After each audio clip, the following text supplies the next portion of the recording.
Bonjour, merci de nous avoir rejoints dans Fil Éco, l'émission qui revient sur l'actualité économique locale. On commence tout de suite avec les titres. Les résultats de l'enquête Besoin en main-d'œuvre sont plutôt positifs. Dévoilés aujourd'hui, il prévoit des recrutements dans les Yvelines pour cette année, notamment dans les services à la personne et le commerce. Jusqu'à dimanche, la semaine de l'industrie permet au grand public de découvrir les entreprises industrielles du département. Nous avons suivi des étudiants dans une société du groupe Thales. À l'occasion des journées européennes des métiers d'art, nous sommes allés à la rencontre de quelques artisans de ce secteur. Et puis nous recevrons Virginie Galinier, bonsoir. Bonsoir. Vous êtes chargée de mission prévention pour Face à l'école, une branche, disons, de la fondation Face, fondation donc Agir contre l'exclusion. Nous reviendrons notamment sur votre action dans le cadre de la semaine de l'industrie. Vous créez des passerelles entre l'école et le monde du travail. Avant ça, on passe aux informations économiques de la semaine. Excusez-moi.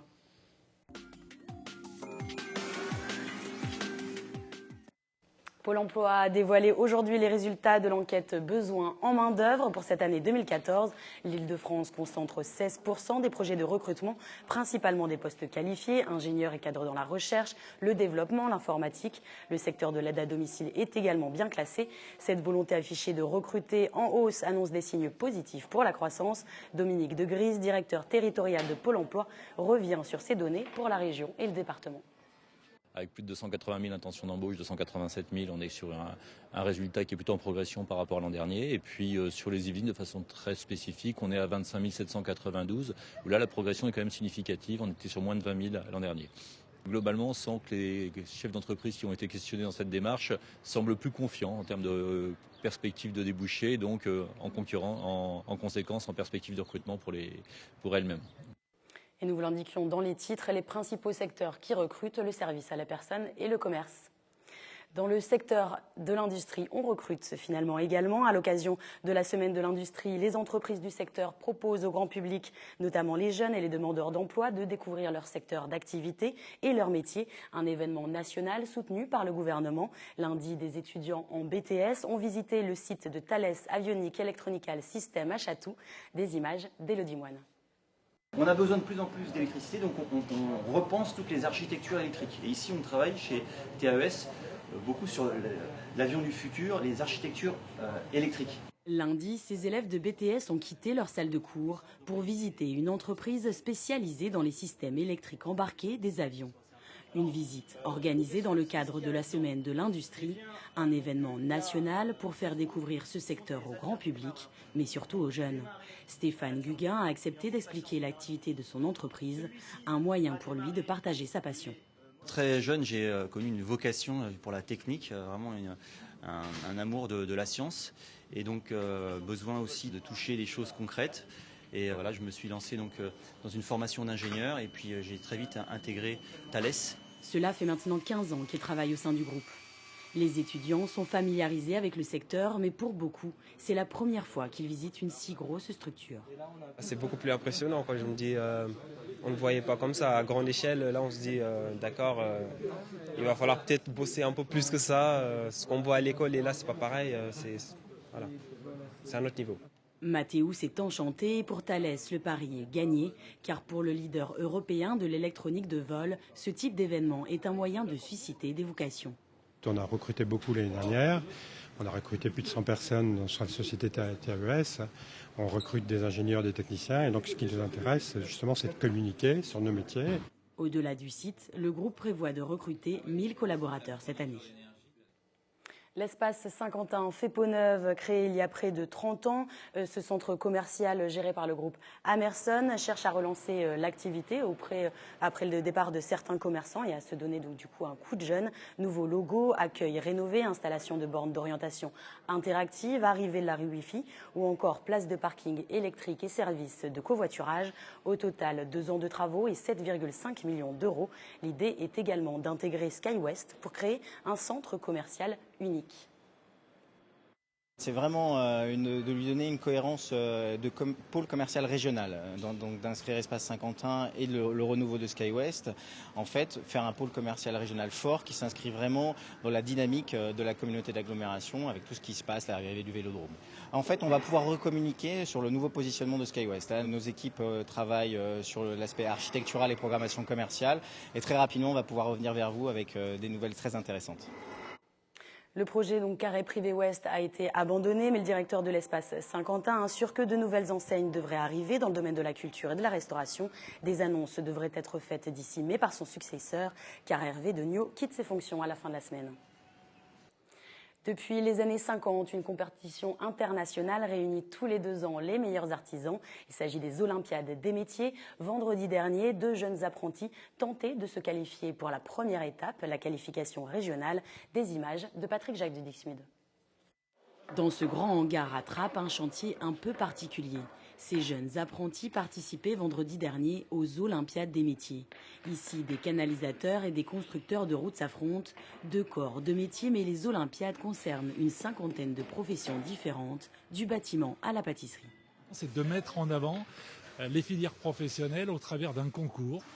Et c'est une véritable vitrine qui permet à d'autres jeunes de voir ce qui se passe, de découvrir des métiers. Et aujourd'hui, ce sont 68 nations dans le monde qui participent. Ces jeunes de moins de 23 ans passent la sélection régionale. Le premier de chaque catégorie sera qualifié pour l'épreuve nationale en janvier prochain. Mais Baptiste pense déjà plus loin, au titre mondial. Mon but, c'est le Brésil, c'est Rio. Donc voilà, si je suis qualifié là, je vais mettre à fond. Il n'y a pas de... Pourquoi pas moi, pourquoi un autre? Parmi les critères, le respect des dimensions, le bon alignement ou encore l'esthétisme, car construire des canalisations et des routes reste un métier artisanal. Notre métier de constructeur de voirie demande beaucoup de polyvalence. Et cet ouvrage permet de vérifier la polyvalence, la qualité de la polyvalence du candidat. À la fin de l'épreuve, c'est Baptiste qui finit vainqueur de la compétition canalisation, un premier pas vers Rio.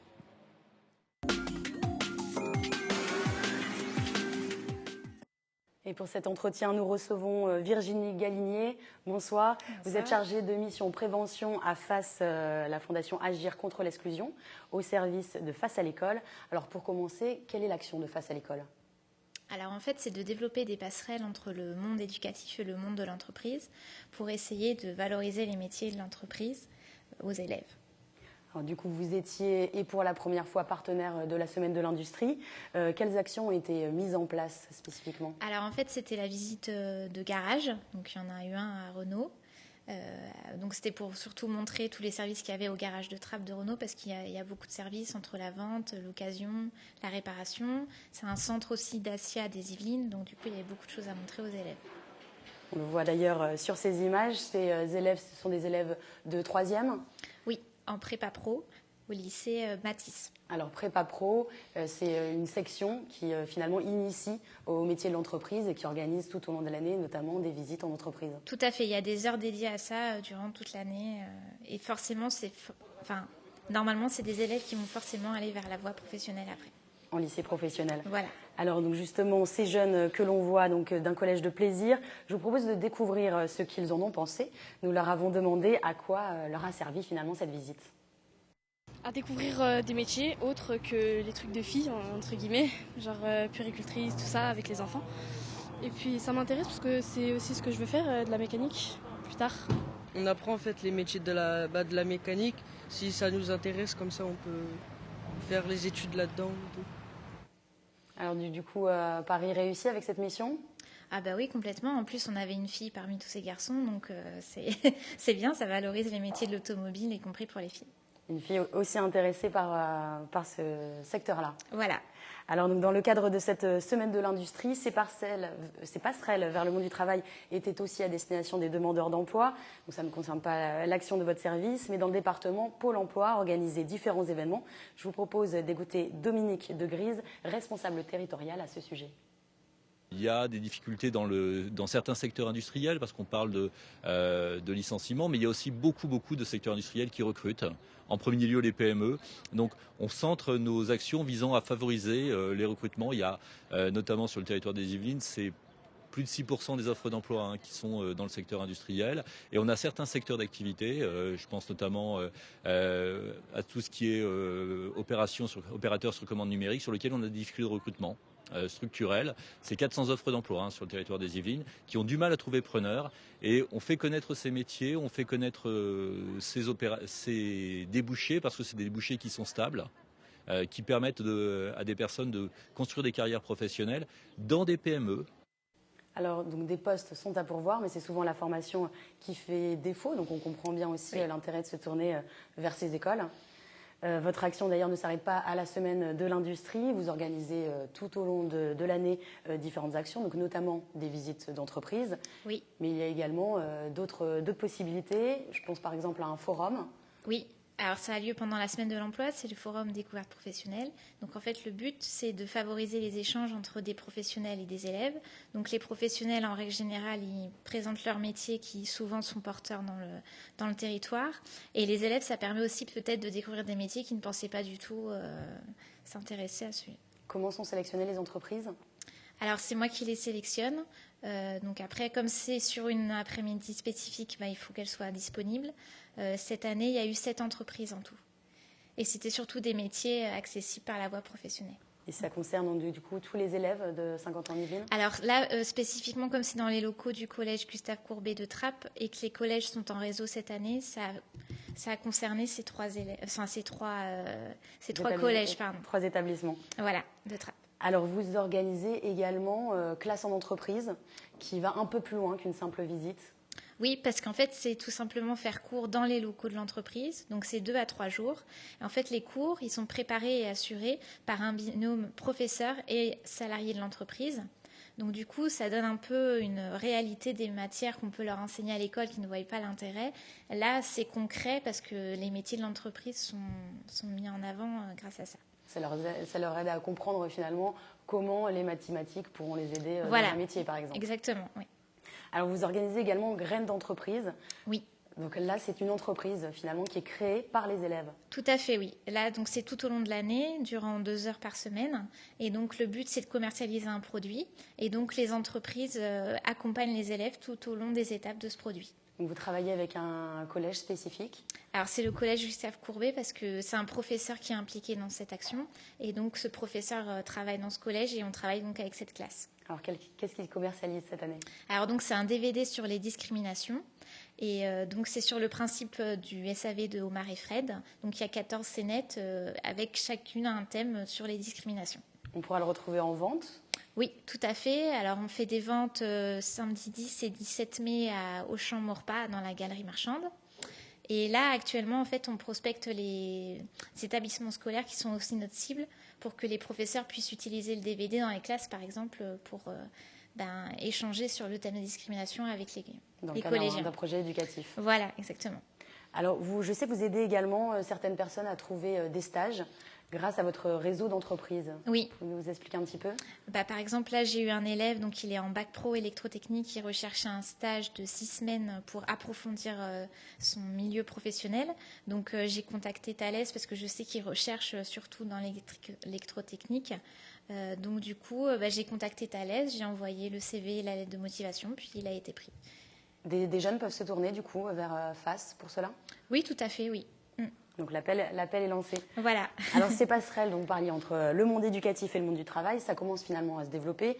Depuis 2004-2005, il y a les spécialisations DP3. Alors DP3 pour option de découverte professionnelle et 3 heures par semaine. Il y a également les sections prépa professionnelle dont on parlait tout à l'heure. Est-ce que finalement les mentalités changent à l'école ? Alors je pense oui, parce qu'on essaye quand même d'ouvrir le monde de l'entreprise plus aux élèves et donc les établissements scolaires font peut-être en sorte que les élèves aient peut-être une approche plus forte du monde professionnel. Après la 3e, par exemple, s'ils doivent se orienter vers un métier, c'est quand même mieux d'avoir l'approche de l'entreprise pour ça. Et tous les enseignants sont ouverts à cette démarche ? Alors, pas forcément. C'est ça notre travail, c'est d'aider, de leur faire comprendre surtout l'intérêt de l'entreprise avec cette approche des mondes, des établissements scolaires.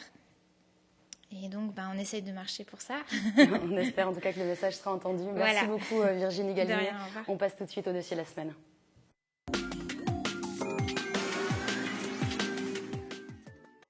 Les journées européennes des métiers d'art organisées le week-end dernier nous donnent l'occasion de nous intéresser à ce secteur qui englobe finalement des carrières et des activités très variées. Les métiers d'art bien présents en Ile-de-France ne concernent pas que le secteur du luxe, comme vous allez le voir. Le dossier de la semaine a été réalisé avec Jonathan Villeman, Élodie Moine et Romain Ruspini.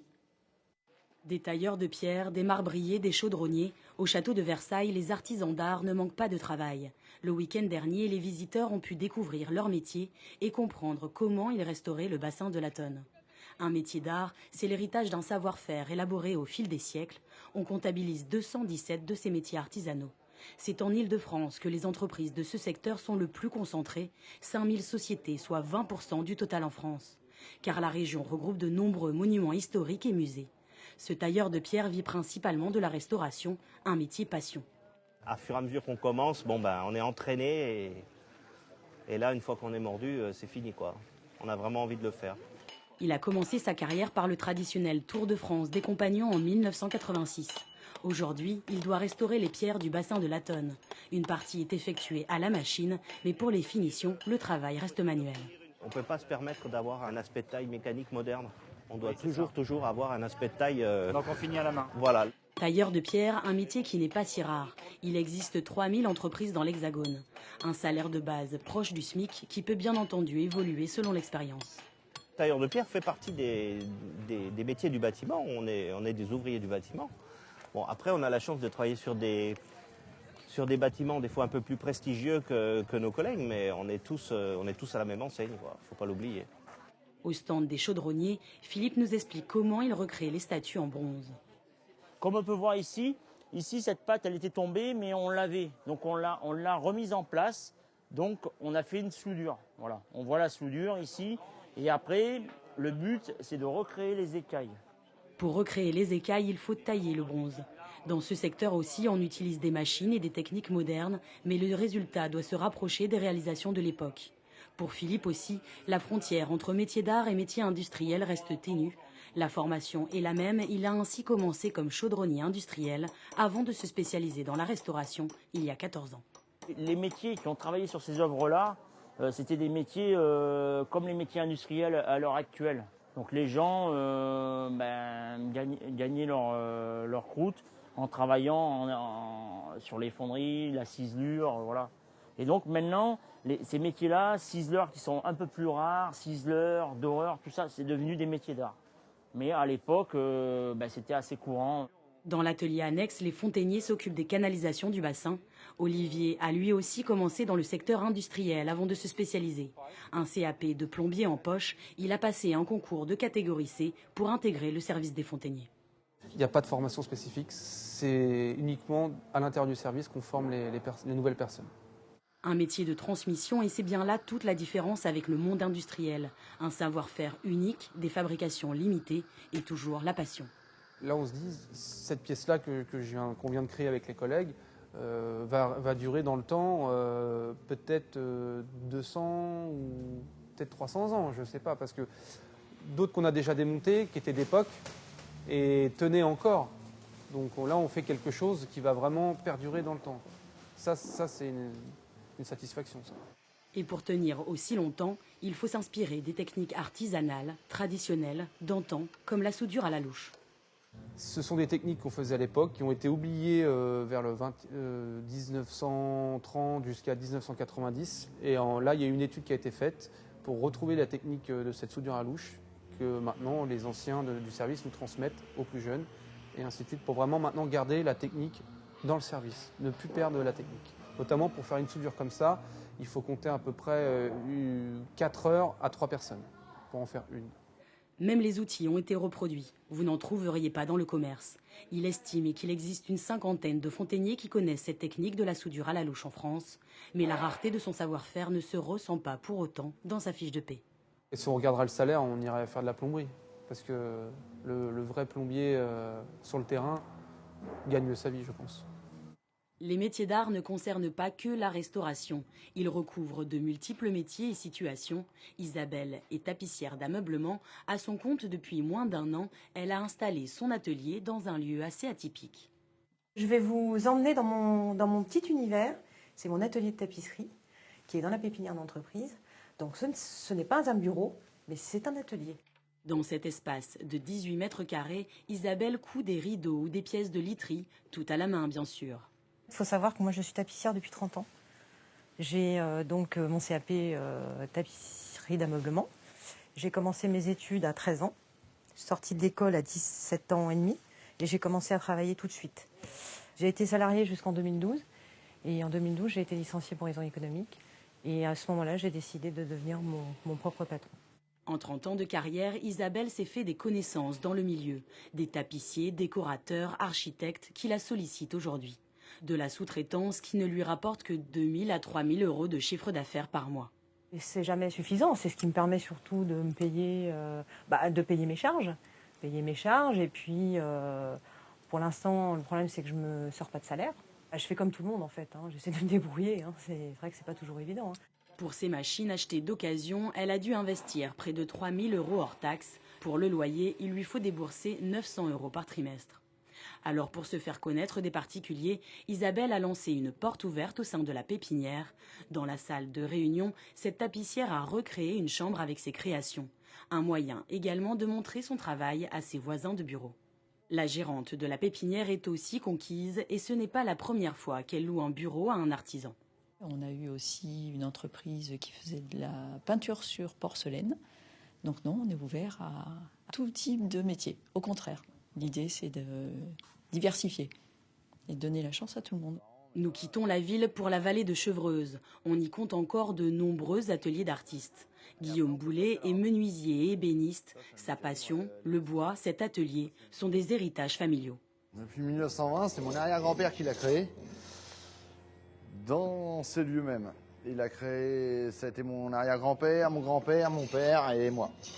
Il y a 15 ans, cet artisan a quitté la profession. Il pensait avoir tout vu. C'était sans compter sa rencontre inattendue avec un artiste français, Florent Pagny. Je travaillais dans une entreprise de clôture à l'époque et on a fait une clôture chez lui. Et on a discuté et puis on a parlé que voilà, j'étais menuisier et là il m'a dit « Pas normal ça, il faut arrêter la clôture, c'est pas possible ». Guillaume se lance alors dans l'ameublement en bois, une activité qui ne cesse de prendre de l'ampleur.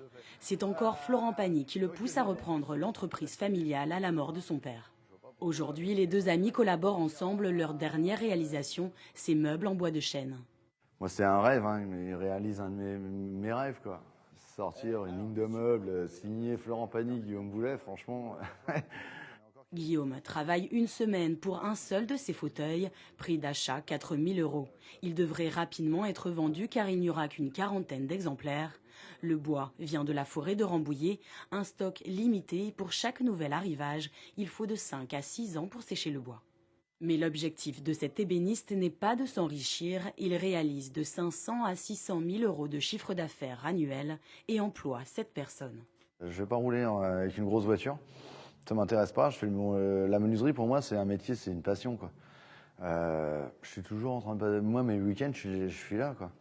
J'aime bien, je suis tout seul dans mon atelier, j'ai pas mes salariés, et je retrouve mon atelier.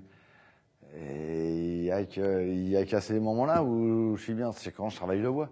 Pour lui, exercer un métier d'art signifie créer à la main. Bien sûr, des machines LED aujourd'hui, mais les assemblages, par exemple, restent en bois. Ici, pas de clous, ancienne technique, mais matériel moderne. Les métiers d'art regroupent donc des réalités très différentes, restauration, création ou fabrication traditionnelle. Si certains artisans du secteur se positionnent sur le marché très porteur du luxe, d'autres arrivent difficilement à joindre les deux bouts. Leur maintien est pourtant le gage de la transmission de savoir-faire ancestraux.